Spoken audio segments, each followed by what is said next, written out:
姓氏咧，從一個族部，尤其是一個部族咧，其實係用翻一啲武器啊，或者係好自己個家園啊運作。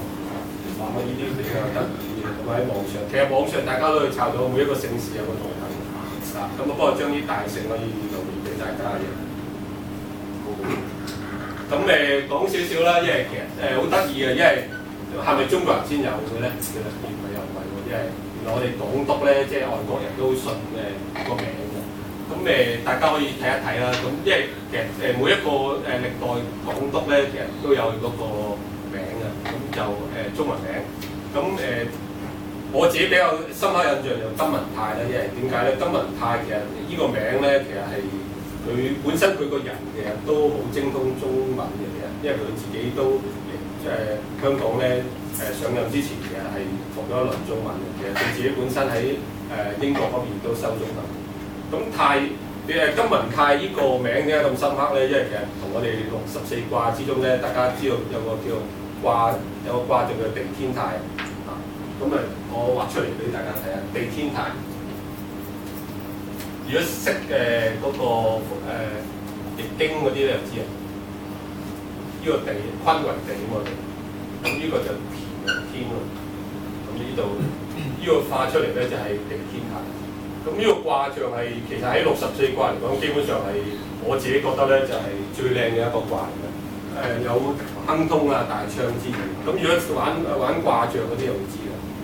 咁其他名啦，其實德富啦，其實可能大家最知得多就係呢個，其實都係廣東嚟嘅，好早期嘅廣東。但係咧佢其實咧德富道中，大家記唔記得？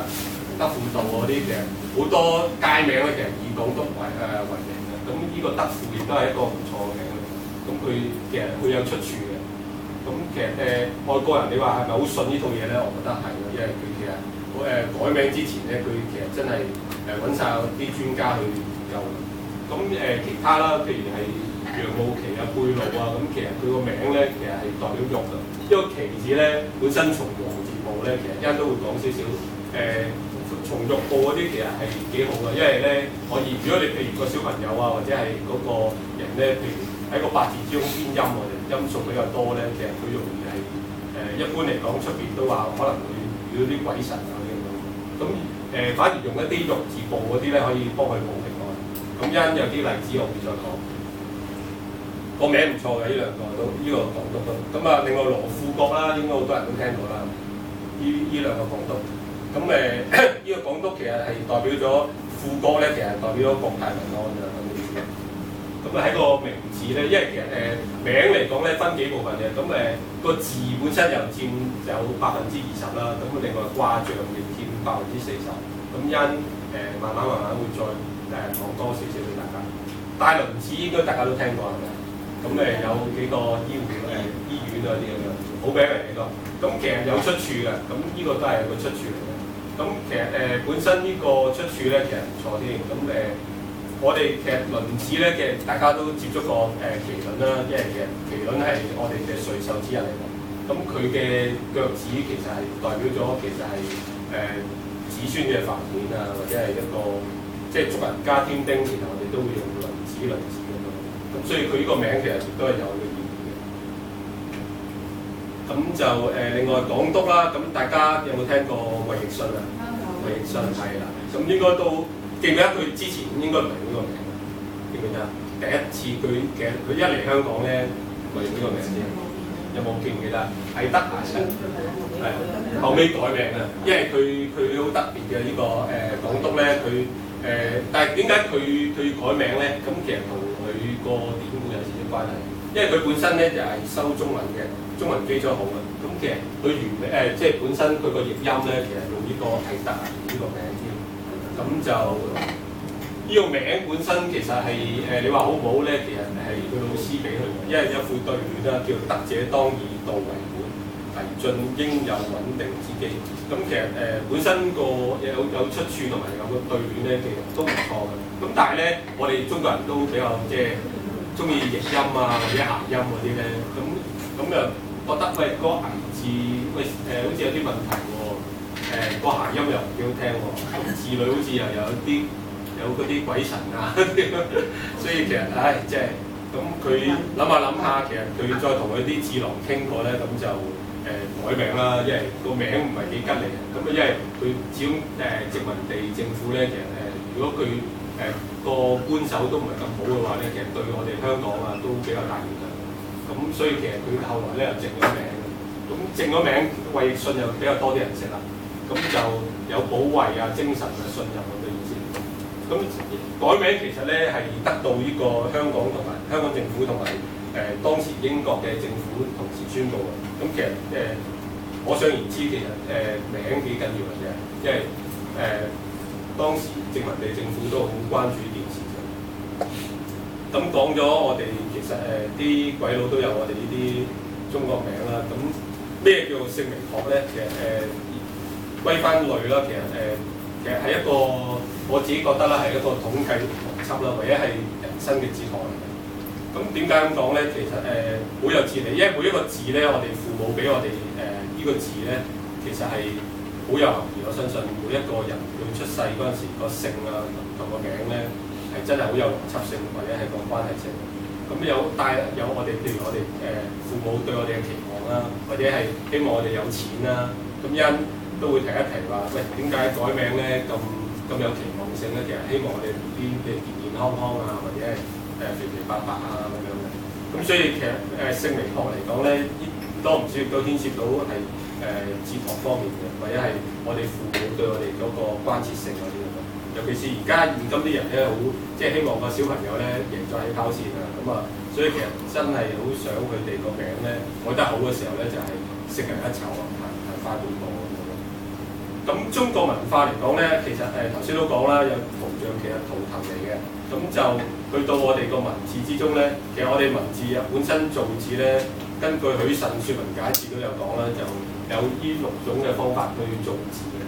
咁啊，象形啦、指示、形聲、專注、假借、學書，但係就唔多講啦，因為呢啲咧其實係每一個造字本身咧，每一個字體咧，其實係根據呢6種方法做。咁但係咧，佢亦都係產生咗一個形啊、音啊。因為譬如我哋成日都講個名嘅話咧，譬如你父母或者朋友講你個名嘅時候咧，個音一路出緊嚟。因為我而家講嘢傾偈嘅時候咧，有個聲音出咗嚟啊，咁就會令到我哋咧產生咗一個效應啦。咁啊，呢個效應咧，其實就係音本身亦都有佢嘅五行啦。每一個字體咧，我相信亦都大家都知，每一個字都有嘅五行。咁其實呢個相輔相成嘅時候咧，其實係產生咗我哋一個嘅磁場效應，咁就會有我哋嘅吉凶。咁形啦，頭先都講形係個字，譬如有啲字喂阿吳生，喂有啲字好似有啲問題喎。咁其實有啲字真係有啲問題。咁啊個形狀啦，佢譬如而家都會再多講。雙字你會諗起，譬如好似好冰冷、好寒咁樣。咁呢啲名改咗出嚟嘅話咧，其實逢親有雨字邊嗰啲咧，其實我哋都盡量少講嘅。咁其實係容易啲有病痛嘅啲人都會講。咁寒字咧，其實就係感覺到你好似好孤單啊、好冰冷咁樣嘅。咁啊，從個形咧，即係個字本身個形咧，已經睇得到有少少端倪。音啦，我相信大家一發聲嘅時候，頭先都講啦，阿衛奕信都自己個名本身個名諧音嚟㗎嘛。咁或者係有啲名，譬如真係你講出嚟，咁個名咧，譬如即係唔好彩咁樣，假設你個名叫唔好彩，喂，好似唔係幾老禮喎，個音發出嚟又唔好聽喎，又唔夠抑揚頓挫喎咁。咁其實呢個就係音嗰度啦。咁其實中國人都好關注嘅，因為反而形咧佢未必最關注，反而音咧一講出嚟，或者抑揚頓挫啊，或者個音啊，其實已經知道有咩問題。義啦，義咧就係、是、譬如話好多時，譬如個意義啦，譬如大家聽到阿李嘉誠咁樣會點諗咧？有錢。係咯，有錢咯。義咯，呢個就係、是。咁有個含義喺度嘅，因為其實一聽到呢啲名咧，其實都係啲大企業名啦，台灣嗰邊。咁因為我本身喺跟姓名學咧，都係跟台灣嗰邊師傅嘅，咁所以咧都好多時咧會講翻台灣啲 case，咁香港我亦都會講翻部分。咁本身呢個字咧個意義啊或者意思咧，其實你一聽到哇就已經就會諗到佢嗰樣嘢。咁其實呢幾樣嘢咧會影響到我哋嘅名。咁頭先都講過啦，就姓名其實係有喺台灣超過100種啊，就唔係八大派咁少，不過八大派就係最大呢幾大。咁呢啲唔會多講嘅，因為即係純粹等大家知個名嘅，因為到時如果真係有機會咧，會再個別再講。咁八大派裏面咧有呢幾樣啦，咁啊太極都多人用啦，咁另外八字姓名學啦，咁好多朋友一八字姓名學咧，好多時都會即刻用到嘅。咁但係呢度都唔會詳細再講，因為呢比較 technical 啲嘅嘢。咁啊，大家認識個名先啦，起碼。咁啊，陰陽五行啦，或者天運姓名學啦，筆畫姓名學我相信最多啊，因為其實佢9981年度數咧，你打開本姓名學書都講喎。咁但係係咪好有用咧？我自己又好啦，因為你寫出嚟我將名咧歸類咗得嗰81個裏面咧，其實係有啲問題咯。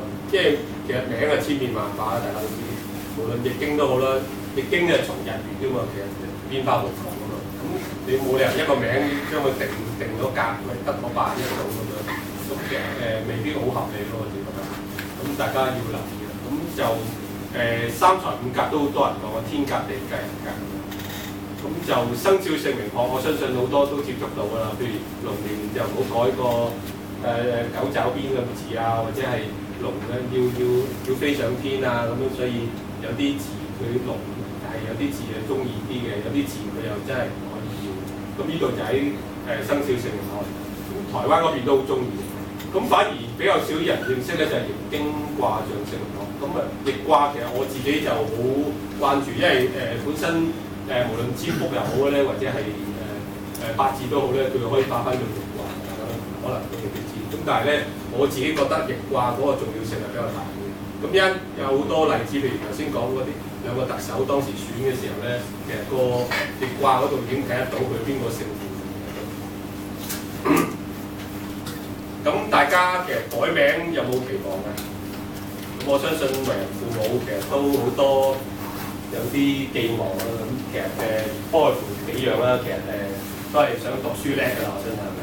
讀書叻多唔多佔幾多？你實話都好多啊！即係希望個細路讀書叻。咁事業啦，其實都係事業順暢，其實都好多小朋友好喜歡嘅。咁就財啦，其實都離唔開財嘅世間都。咁大家都會講，因為財咧其實就唔係話個個人都可以擁有嘅。因為如果你本身個名個命格唔高嘅話，而你改咗啲名咧係好有財嘅話咧，反而仲衰咗，仲衰咗嚇。咁反而你財就比較特別啲啊，因為財唔係話係一個。你係其實如果要係喺翻，即係你本身以前已經教落嚟要有先得。咁如果你而家財嚟講咧，如果你靠呢段時間去做咧，要慢慢做咯。咁就婚姻圓滿，我相信每一個女性都想嘅。咁有啲字音都會講多少少咧，係講一樣嘢。咁喺個名嗰度，咁身體健康我估佔大多數嘅。咁好多小朋友因為出世如果佢八字。啲師傅睇過，喂，好多時喂好容易有問題喎，或者係個健康唔得喎。咁我哋喺呢個健康關係呢度咧，補一補翻俾佢好緊要。咁因有啲例子，有兩個例子咧，就係龍年出世嘅小朋友咧，我會講少少。咁睇到嘅。咁就六親關係圓潤，我相信都或者人際關係咧，咁基本上都係個個都想。今次嚟呢個講座，我相信好多人都係希望呢幾樣嘢啦。我相信有冇其他例外嘅？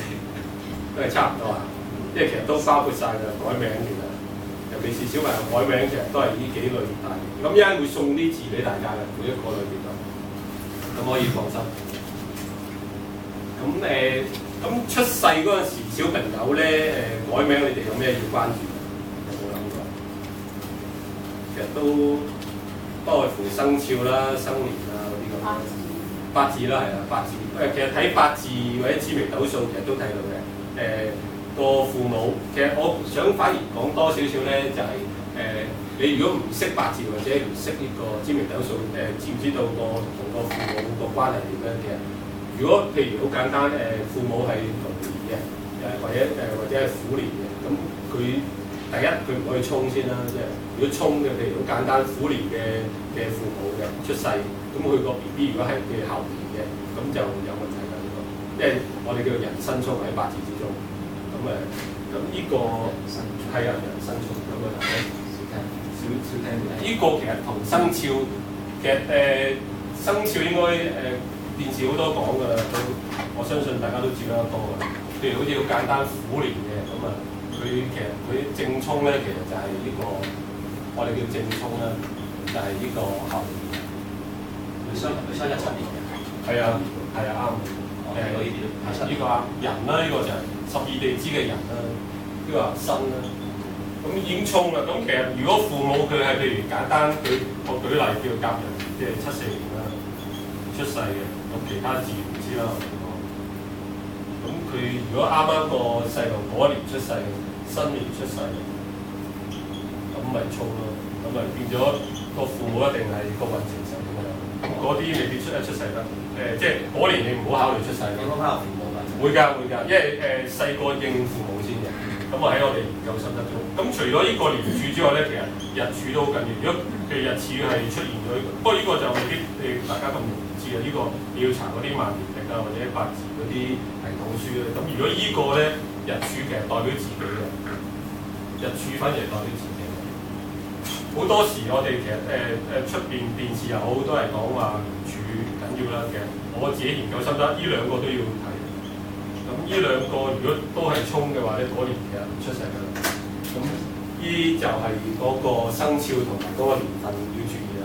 咁如果玩開八字嗰啲，一定好知嘅呢啲就沖啊刑嗰啲，其實就對父母有影響啦。咁生兒頭先都講啦，咁大家都識八字或者知名斗數咧，咁可以揾出邊啲師傅算啦。咁啊，如果個小朋友個命格，我哋譬如睇到佢命格唔高嘅時候咧，或者個財佢根本就唔應該有，或者佢根本命中咧係好弱好少嘅話咧，咁其實嚟講咧，你如果譬如即係配一啲名好有富啊、好有貴啊，或者係好有財嘅話咧，咁其實反而個小朋友受唔起嘅。咁受唔起嘅時候咧，其實就仲麻煩。咁啊變咗嚟講咧，改名嚟講要小心呢樣嘢，咁要配合翻。咁如果名字嚟講個意義好嘅話咧，其實都我相信都唔好噶啦。咁即係頭先都講形音義啦，幾樣嘢啦。咁而家但係我唔知點解咧，而家好多出邊啲師傅改名咧，改到好獨特性啊。咁啊啲字好難寫，好唔知。尤其是大陸，我睇過最近有啲咧，佢個父母佢而家改4個字，大家有冇留意啊？好多而家啲父母咧就即係改啲字咧真係好特別嘅啫。或者改2個字啊，咁樣貪佢好得意。咁其實4個字2個字咧，我自己研究心得嚟講咧就唔係咁好。尤其是2個字啦，2個字嚟講咧，其實如果喺3才5格嚟講咧，就冇咗個地格嘅。咁係啊，唔完整啊。咁要有咩問題咧？其實40之後個運程反覆，或者佢個子孫同個細路關係唔好。咁逢親而家唔知點解好多人中意2個字嘅啫。出邊我哋好興，係啊，我哋都好興。咁但係其實喺姓名學嚟講咧，無論呢一派嘅姓名學嚟講都唔好啊。呢個都係唔理想嘅一個名。咁就一陣會再講一啲例子，2個字嗰啲嘅。咁就難讀啊！如果唔知頭先都講咧，嗰啲父母整4個字又真係好鬼怪嘅。咁但係原來我睇過咧，大陸原來咧佢冇限制個名係幾多個字，你5個字都得嘅，好特別。即係除咗個姓之外咧，你可以加4個字咁樣。唔知啊，係啊。維吾爾族嗰啲係多幾個字㗎嘛？係啊。啲族係有啲維吾爾嗰啲係幾個字，所以係咁。係啦。咁所以都幾特別。咁呢個要大家留意啦，反而。我記得有個名好得意。個小朋友佢大陸真係有呢個小朋友，叫王子殿下，佢咪4個字。佢姓王啊！呢個我真係我都係睇翻報紙有王子咁樣。呢個名佢姓王嘅本身，咁但係咧就嗰個，咁我真係睇到拗晒。叫你啲名啊！係啊，下字本身都唔好。子字如果你鼠年其實又係沖啦，其實因為水年子係代表鼠。如果佢譬如喺鼠年出世嘅話咧，就唔係啦。咁但係真係有呢個名㗎，你試下即係我喺報紙度睇翻嚟，好得意。係啊，好好笑佢。呢個係錢。係 hello。講咗一部分㗎啦。